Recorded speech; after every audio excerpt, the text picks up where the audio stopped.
మాదక ద్రవ్యాల నియంత్రణ దినోత్సవ కార్యక్రమానికి నాతో పాటు ముఖ్య అతిథులుగా యువ మిత్రులు, ఫిల్మ్ ఇండస్ట్రీలో ఒక నూతన శకాన్ని ప్రారంభించిన రామ్ చరణ్ గారు,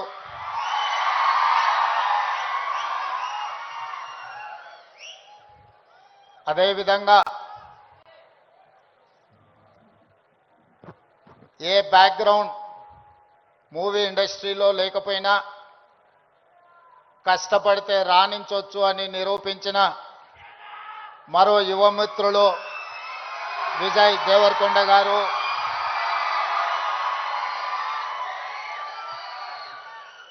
సహచర మంత్రివర్గ సభ్యులు అడ్లూరి లక్ష్మణ్ గారు, చేవెళ్ల పార్లమెంట్ సభ్యులు కొండా విశ్వేశ్వరరెడ్డి గారు, రాజ్యసభ సభ్యులు అనిల్ కుమార్ యాదవ్ గారు, film development corporation chairman Venkataramana Reddy, మనందరం గౌరవంగా పిలుచుకునే దిల్ రాజు గారు, అదేవిధంగా Telangana police department DGP Jitender గారు, Telangana anti narcotics bureau DG Sandeep Shandilya గారు, ఇతర పోలీస్ ఉన్నతాధికారులు డ్రగ్స్ మహమ్మారిని నియంత్రించాలి అని, స్పోర్ట్స్ని ఆదర్శంగా తీసుకోవాలని మీ అందరినీ ప్రభావితం చేయాలని విచ్చేసిన పుల్లెల గోపీచంద్ గారు, అదేవిధంగా ఈ కార్యక్రమంలో పాల్గొన్న కవులు, కళాకారులు, వందలాది మా యువమిత్రులందరికీ కూడా మనస్ఫూర్తిగా తెలంగాణ రాష్ట్ర ముఖ్యమంత్రిగా స్వాగతం పలుకుతున్నా. మిత్రులారా, ఈ ప్రాంతానికి, ఈ ప్రజలకు ఒక గొప్ప చరిత్ర ఉన్నది. ఆనాటి కొమరం భీముడు, రామ్జీ గోండు నుంచి మొదలు పెడితే మలితరం తెలంగాణ ఉద్యమంలో నిజాంలకు, రజాకర్లకు వ్యతిరేకంగా పోరాటం చేసిన చాకలి ఐలమ్మ, దొడ్డి కొమరయ్య, అదేవిధంగా సర్దార్ సర్వాయి పాపన్న గౌడ్ లాంటి పోరాట యోధులు ఈ తెలంగాణ ప్రాంతానికి ఒక స్ఫూర్తి. ఇంతకుముందు అక్కడ ఒక యువమిత్రుడు గుర్తు చేస్తున్నారు, మన్యం వీరుడు అల్లూరి సీతారామరాజు నుంచి మొదలు పెడితే నల్లమల వీరుడు కొమరం భీముడు వరకు ఈ ప్రాంతం ఒకనాడు జల్ జమీన్ జంగల్ కోసం పోరాటం చేస్తే మలితరంలో భూమి కోసం, భుక్తి కోసం, విముక్తి కోసం జరిగిన పోరాటాలు ఈ ప్రాంతంలో ఎక్కడ చూసినా మీకు కనిపిస్తాయి. ఇవాళ మీరు ఎక్కడికి వెళ్ళినా, అది ఆదిలాబాద్ కావచ్చు, వరంగల్ కావచ్చు, నల్లగొండ కావచ్చు, లేదా నల్లమల అడవి కావచ్చు, మన ప్రాంతం, మన ప్రజలు ఒక పోరాటానికి స్ఫూర్తినిచ్చిన వాళ్ళు. ఆ పోరాట స్ఫూర్తి నుంచి వచ్చిన ఉద్యమమే తెలంగాణ ఉద్యమం. ఈ తెలంగాణ ఉద్యమం ఆనాడు విద్యార్థుల నుంచి మొదలై తెలంగాణ రాష్ట్రాన్ని సాధించే వరకు విశ్రమించలేదు. ఆనాటి యూనివర్సిటీలు, కళాశాలలు ఉద్యమ వేదికలై ఉస్మానియా యూనివర్సిటీ, కాకతీయ యూనివర్సిటీల నుంచి మొదలు పెడితే తెలంగాణ నలుమూలల 4 కోట్ల మంది తెలంగాణ ఉద్యమంలో ముందు బాగానే నిలబడి దేశానికి కాదు ప్రపంచానికి ఒక స్ఫూర్తినిచ్చి మేము అనుకున్న ఆకాంక్ష నెరవేర్చుకునే వరకు మేము విశ్రమించము, మా రాష్ట్రాన్ని మేము సాధించుకుంటాము అని చెప్పి ఒక ఉద్యమ స్ఫూర్తిని నింపి ఇవాళ తెలంగాణ రాష్ట్రాన్ని సాధించుకొని 11 సంవత్సరాలు పూర్తి చేసుకుంటున్న సందర్భంలో ఉద్యమ స్ఫూర్తితో ముందుకు వెళ్లాల్సిన తెలంగాణ రాష్ట్రం ఈరోజు డ్రగ్స్ మహమ్మారికి బలి అవుతున్నది అనంటే ఇది ఎంతో బాధపడవలసిన సందర్భము, మనందరం ఆలోచన చేయాల్సిన సందర్భం. మిత్రులారా, ఒకనాడు తెలంగాణ గడ్డ ఉద్యమాలకు వేదికైతే ఈనాడు ఇదే తెలంగాణ ప్రాంతం గంజాయికో డ్రగ్స్కో వేదికగా మారితే ఇది మనకు అవమానమా, ఇది మనకు ఆత్మగౌరవమా? ఒకసారి ఆలోచన చేయండి. అందుకే డిసెంబర్ 7, 2023 నాడు తెలంగాణ రాష్ట్ర రెండవ ముఖ్యమంత్రిగా ప్రమాణ స్వీకారం చేసిన మరుక్షణం స్పష్టంగా చెప్పిన, తెలంగాణ గడ్డ మీద గంజాయి కాదు కదా, గడ్డి పరకైనా మాదక ద్రవ్యాల వైపు ఆలోచన చేస్తే వాళ్ళ వెన్ను విరుస్తాము అని చెప్పి తెలంగాణ రాష్ట్ర ప్రభుత్వం స్పష్టంగా చెప్పింది. ఇవాళ మిత్రులారా, ఈ వేదిక మీద ఉన్న మేమెవరం పెద్ద పెద్ద బ్యాక్గ్రౌండ్ల నుంచి వచ్చిన వాళ్ళం కాదు. చరణ్కు బ్యాక్గ్రౌండ్ ఉంది, కానీ చరణ్ని ప్రభావితం చేసిన చిరంజీవి గారు ఏ బ్యాక్గ్రౌండ్ లేకుండా కష్టపడి కింది నుంచి ఈరోజు దేశమే గర్వించదగ్గ ఒక మహానటుడుగా, ఈరోజు ఒక మంచి మనిషిగా గుర్తింపు పొందిండు అని అంటే దాదాపుగా 50 సంవత్సరాల నిరంతర శ్రమ, కఠోరమైన దీక్షతోని వాళ్ళు రాణించగలిగినారు. వాళ్ళు కఠోరమైన కష్టాలను ఎదుర్కొని, కష్టాలు వచ్చినా, ఇబ్బందులు ఎదురైనా, అవమానాలకు లోనైనా ఏ రోజు కూడా బాధతో కుంగిపోలేదు. భయంతో మాదక ద్రవ్యాల వైపు లేకపోతే వ్యసనాల వైపు బానిసలు కాలేదు.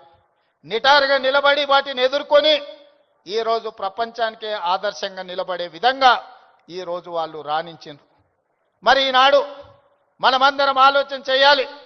ఉద్యమ స్ఫూర్తి అయిన తెలంగాణ రాష్ట్రం, ఉద్యమాలతోనే సాధించుకున్న తెలంగాణ రాష్ట్రంలో ఈరోజు పాఠశాలల నుంచి కళాశాలల వరకు, కళాశాలల నుంచి యూనివర్సిటీల వరకు విద్యార్థులు గంజాయి ప్రభావితానికో లేకపోతే డ్రగ్స్ మహమ్మారికి బలైపోతున్నారు అని అంటే మనందరం చూసుకుంటూ కూర్చుందామా? ఒకసారి ఆలోచన చేయండి. అందుకే మిత్రులారా, ఈరోజు ప్రపంచ దేశాలలో అత్యధిక జనాభా ఉన్న దేశం భారతదేశం. కానీ ఈరోజు మీరు ఆలోచన చేయండి, మొన్న జరిగిన ఒలింపిక్స్ క్రీడల్లో పుల్లెల గోపీచంద్ గారు తయారు చేసిన వాళ్ళు కాస్తో కూస్తో మెడల్స్ సాధించి, సానియా మిర్జా కావచ్చు, లేకపోతే పివి సింధు కావచ్చు, లేదా నిఖత్ జరీన్ కావచ్చు, లేకపోతే సిరాజుద్దీన్ కావచ్చు, వీళ్ళు క్రీడలలో రాణించి ఈ దేశ ప్రతిష్టను కాపాడి, ఒకవైపు 140 కోట్ల జనాభా ఉన్న భారతదేశం ఒలింపిక్స్లో ఒక్క గోల్డ్ మెడల్ సాధించలేదు అని అంటే ఇది ప్రపంచంలో మనకు అవమానం కాదా? ఒక్కసారి ఆలోచన చేయండి. ఈరోజు ఈ దేశంలో ఉన్న జనాభాలో 15 సంవత్సరాలు పైబడి 40 సంవత్సరాల లోపల ఉన్న యువత 68%. 140 కోట్ల జనాభాలో 68% యువత ఉన్న దేశం ప్రపంచంలో ఏకైక దేశం భారతదేశం.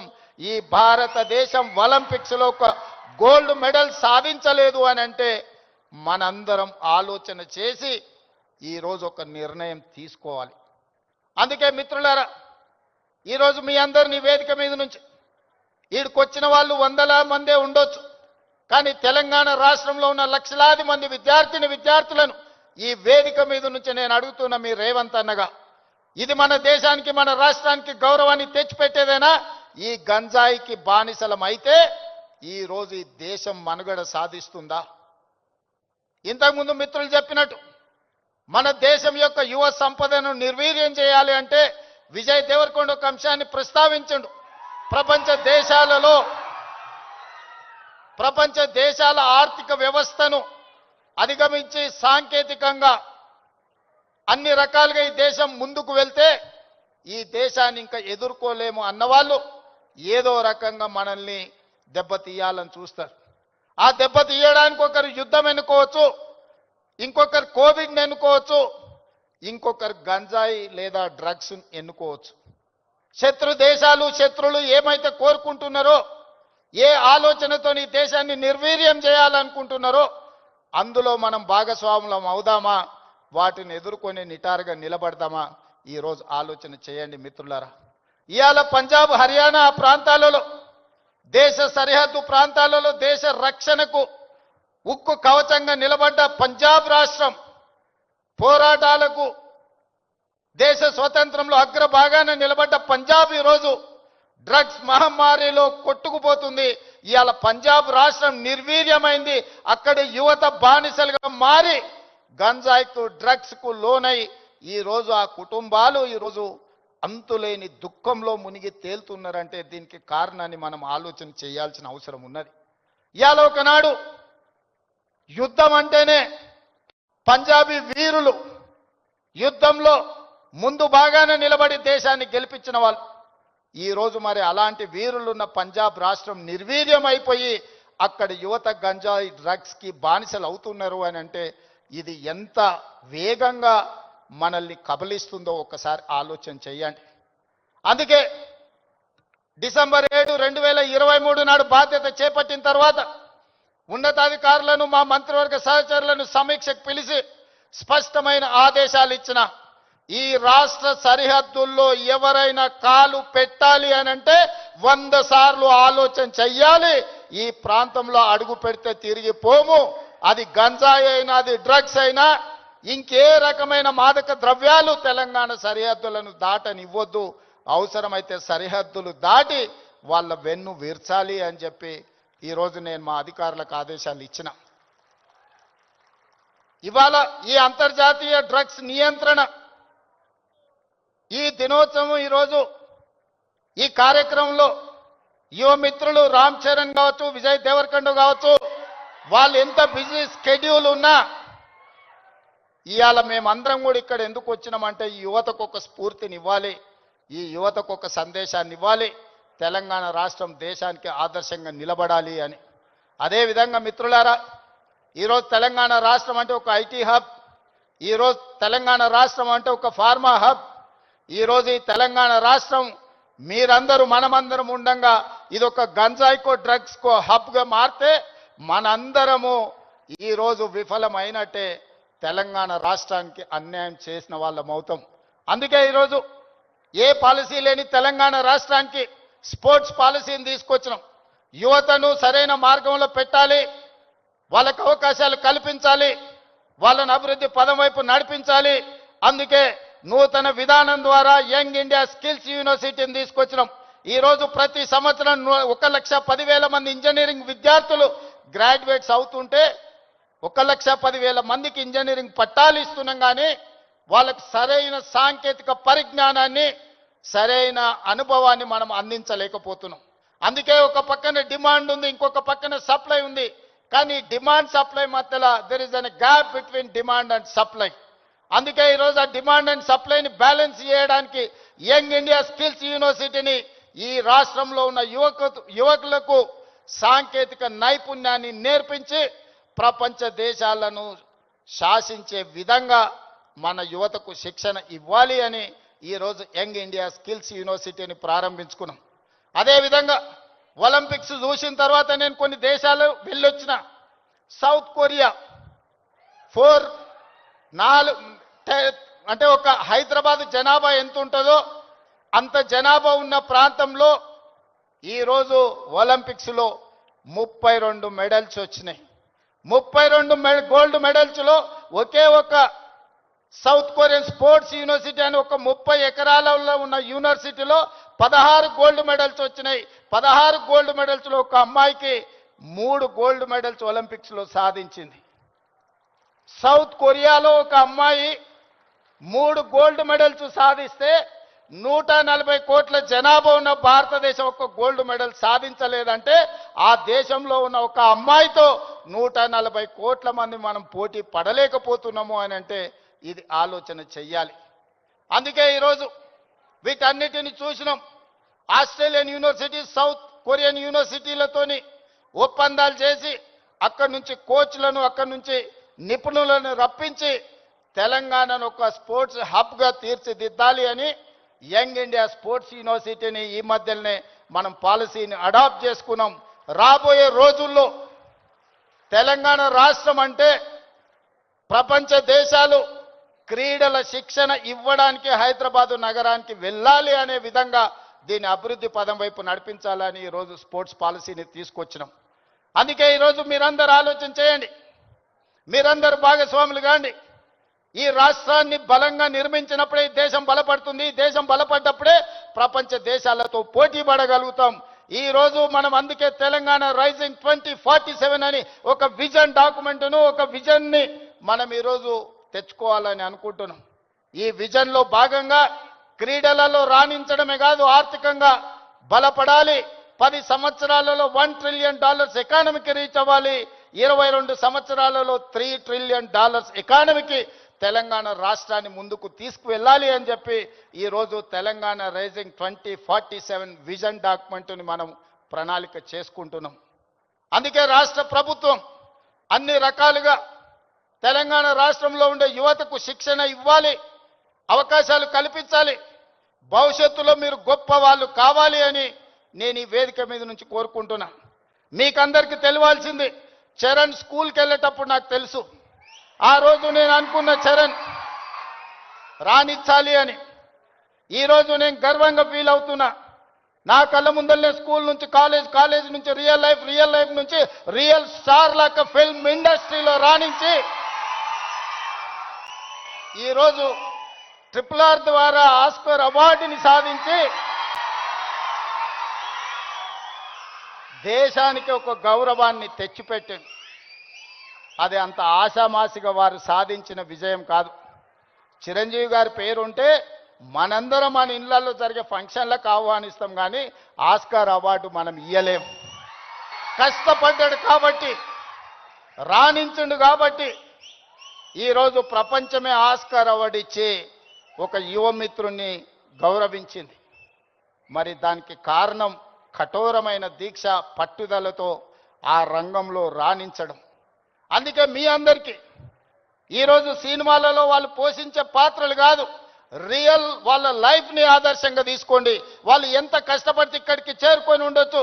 విజయ్, నేను అప్పుడప్పుడు చెప్తా ఉంటా మీకు అందరికీ, నల్లమల అడవులో నుంచి నేను ఇంత దూరం వచ్చా. ఒక ZPTC, MLC, MLA, MP, Congress president, ముఖ్యమంత్రి 16 సంవత్సరాలల్లా ఒక్కొక్క అడుగేసుకుంటూ 2016లో నేను మొదలుపెట్టిన ప్రయాణం 2023 తెలంగాణ రాష్ట్రానికి ముఖ్యమంత్రిగా ఈరోజు బాధ్యత చేపట్టిన.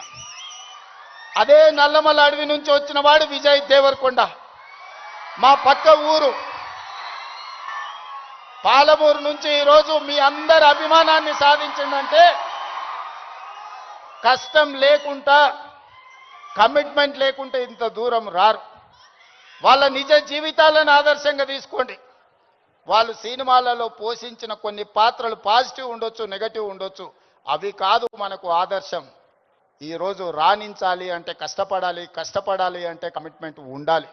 అందుకే ఈరోజు స్కూళ్ళలో, కాలేజీలో ఎక్కడైనా ఈ మాదక ద్రవ్యాలకు సంబంధించిన సమాచారం ఉంటే పోలీసులకు మీరే చేరవేయండి. ఇంతకుముందే టోల్ ఫ్రీ నెంబర్ని మీకు అందరికీ డిస్ప్లే చేసిండ్రు. నో డ్రగ్స్ అనే దానికి మీరే వారధులుగా కాండి. ఇన్ఫర్మేషన్ వ్యవస్థనే పోలీస్ వ్యవస్థను బలోపేతం చేస్తుంది. ఈరోజు నియంత్రించాలి అంటే సమాచారం ఉండాలి. సమాచారం ఉండాలి అంటే ఆ సమాచారం కాలేజీలలో చదువుకుంటున్న విద్యార్థులు, పాఠశాలల్లో చదువుకుంటున్న విద్యార్థులు టోల్ ఫ్రీ నెంబర్కు మీరు సమాచారం అందించండి.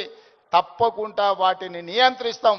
ఈ వేదిక మీద నుంచి పాఠశాల, కళాశాలల యజమానులకు కూడా నేను సూచన చేస్తున్నా, రేపు మీ కళాశాలలో ఇట్లాంటి అసాంఘిక కార్యక్రమాలు జరిగితే దానికి మీరే బాధ్యత వహించాల్సి ఉంటుంది. ఎందుకంటే తల్లిదండ్రులు మీ మీద నమ్మకంతో, విశ్వాసంతో లక్షలాది రూపాయలు ఫీజులు చెల్లించి పిల్లల్ని మీ పాఠశాలలు, మీ కళాశాలలకు పంపిస్తే మీరు చదువు చెప్పడంతోనే మీ బాధ్యత అయిపోయింది అనుకుంటే కుదరదు. వాళ్ళు ఏ విధంగా వ్యవహరిస్తున్నారు, వాళ్ళు ఎలాంటి వ్యసనాలకు లోనవుతున్నారో పర్యవేక్షించాల్సిన బాధ్యత యాజమాన్యాల మీద ఉన్నది. రాబోయే రోజుల్లో మా డీజీపీ, నా యాంటీ నార్కటిక్స్ అధికారులకు నేను ఆదేశాలు ఇస్తున్నా. ఏ కళాశాల, ఏ స్కూలు ప్రాంగణంలో ఎక్కడైనా గంజాయి, డ్రగ్స్ ఆనవాళ్ళు దొరికితే యాజమాన్యాలను కూడా కేసుల్లో పెట్టండి. వాళ్ళ బాధ్యత. మనము నమ్మి మన పిల్లల్ని వాళ్ళ స్కూళ్ళకు, వాళ్ళ కాలేజీలకు పంపిస్తే లక్షలాది రూపాయల ఫీజులు కడితే వాళ్ళను పర్యవేక్షించకుండా, బాధ్యత తీసుకోకుండా ఫీజులు తీసుకుంటాం కానీ బాధ్యత తీసుకోము అంటే కుదరదు. ఖచ్చితంగా ఆ స్కూలు, కాలేజీ యాజమాన్యాలు కూడా బాధ్యత తీసుకోవాలి. మీరు ఎట్లయితే సైన్స్, మ్యాథమెటిక్స్, ఇంగ్లీష్ చెప్పడానికి టీచర్లను పెట్టుకుంటున్నారో, మీరు ఎట్లయితే స్పోర్ట్స్ కోసం మీరు టీచర్స్ని రిక్రూట్ చేస్తున్నారో, పిల్లల బిహేవియరల్ చేంజెస్ను కూడా గమనించడానికి చైల్డ్ సైకాలజీ అవగాహన ఉన్న వాళ్ళని కూడా ప్రొఫెషనల్స్ను మీ కాలేజీల్లో, స్కూళ్ళల్లో పెట్టుకోండి. పిల్లల ప్రవర్తనలో మార్పు గమనించాలి. ఎందుకంటే తల్లిదండ్రులు ఉద్యోగము లేకపోతే ఉపాధి పనుల్లో పడి వాళ్ళు సమయం పిల్లలతో కేటాయించలేకపోతున్నారు. అందుకే majority time kids are spending in their schools. So అక్కడనే వాళ్ళని గమనించాలి.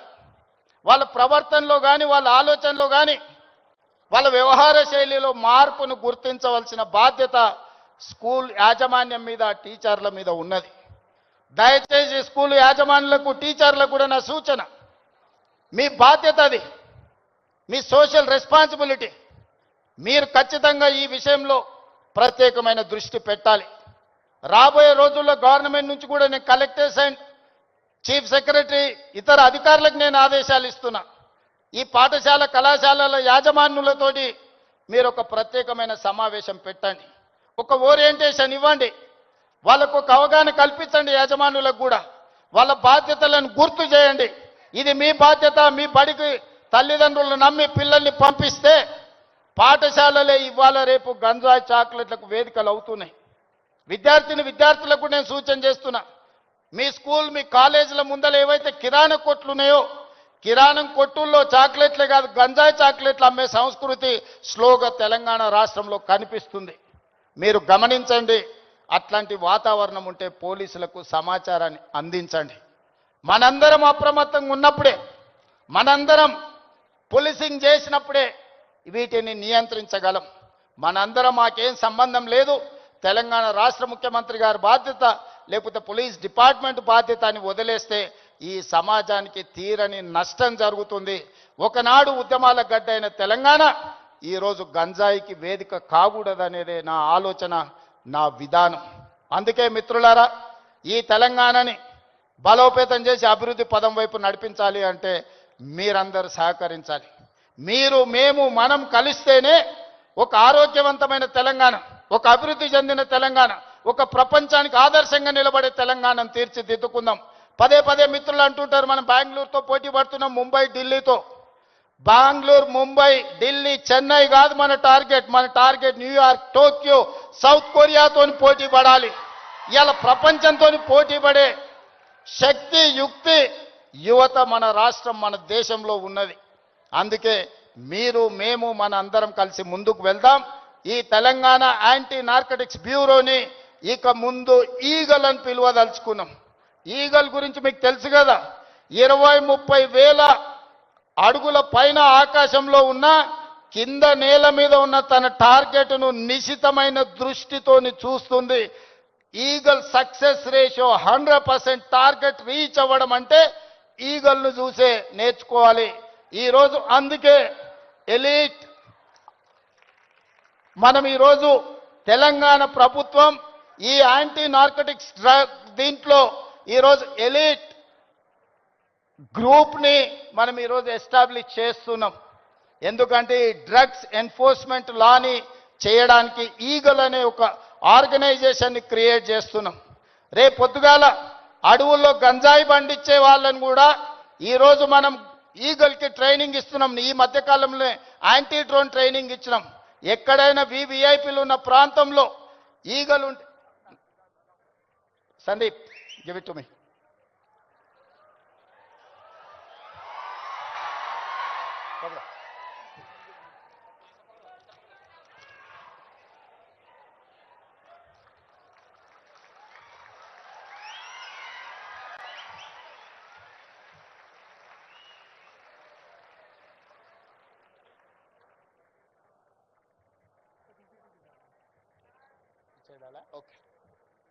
ఈగల్ అంటే elite action group for drugs law enforcement.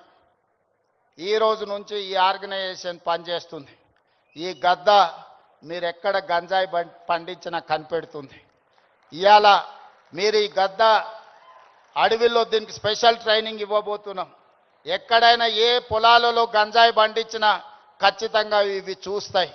తెలంగాణలో ఉండే 1,50,00,000 ఎకరాల వ్యవసాయ భూముల్లో ఎక్కడైనా గంజాయి మొక్క మొలిస్తే కూడా ఈ డిపార్ట్మెంట్ గుర్తుపడుతుంది. ఈ సరిహద్దులో డ్రగ్స్ ఎవరైనా తీసుకురావాలన్న ప్రభుత్వం వీటన్నిటిని కూడా నిశితంగా గమనిస్తుంది. అందుకే మిత్రులారా, ఈ కార్యక్రమానికి ప్రత్యేకంగా సమయం కేటాయించి తెలంగాణ రాష్ట్రంలో స్పోర్ట్స్ని ఎంకరేజ్ చేయడానికి మీకు తెలుసు, నిఖత్ జరీన్కి గ్రూప్ 1 జాబ్ డిఎస్పీ జాబ్ ఇచ్చిన బాక్సింగ్ ఛాంపియన్కి, అదేవిధంగా సిరాజుద్దీన్ క్రికెట్ వరల్డ్ కప్ సాధించిన cricket commandant group 1 police job ఇచ్చినాం. దీప్తి అని పారా ఒలింపిక్స్లో మెడల్ సాధిస్తే గ్రూప్ 2 జాబ్ ఇప్పించినాం. ఇవాళ చదువులో రాణించకపోతే మీరు స్పోర్ట్స్లో రాణించండి, మీకు మంచి మంచి ప్రభుత్వ ఉద్యోగాలు ఇచ్చే బాధ్యత నాది. ఈరోజు మీరు చదువుకుంటేనే ప్రభుత్వంలో గొప్ప వాళ్ళం అవుతాం అనుకోకండి. రాబోయే రోజుల్లో మీకు పొలిటికల్గా కూడా మీకు స్పెషల్ కోటా ఉంటుంది స్పోర్ట్స్లో రాణించిన వాళ్లకు. అందుకే ఈరోజు చదువులో రాణించండి, లేకపోతే క్రీడల్లో ముందుకు రండి. ఏది కాదన్నప్పుడు సామాజిక బాధ్యత తీసుకొని సమాజంలో హీరోలుగా నిలబడండి. మీరందరూ కూడా ఖచ్చితంగా ఈ కార్యక్రమంలో పాల్గొన్న వాళ్ళందరూ వాళ్ళ మిత్రులకు వాళ్ళ కుటుంబ సభ్యులకు ఈ సమాచారాన్ని చేరవేయాలని ఈరోజు నేను కోరుకుంటున్నా. ఈ కార్యక్రమంలో ఇంత సమయం ఇచ్చి పాల్గొన్న ప్రతి ఒక్కరికి మనస్ఫూర్తిగా ధన్యవాదాలు తెలియజేస్తూ సెలవు తీసుకుంటున్న మిత్రులారా.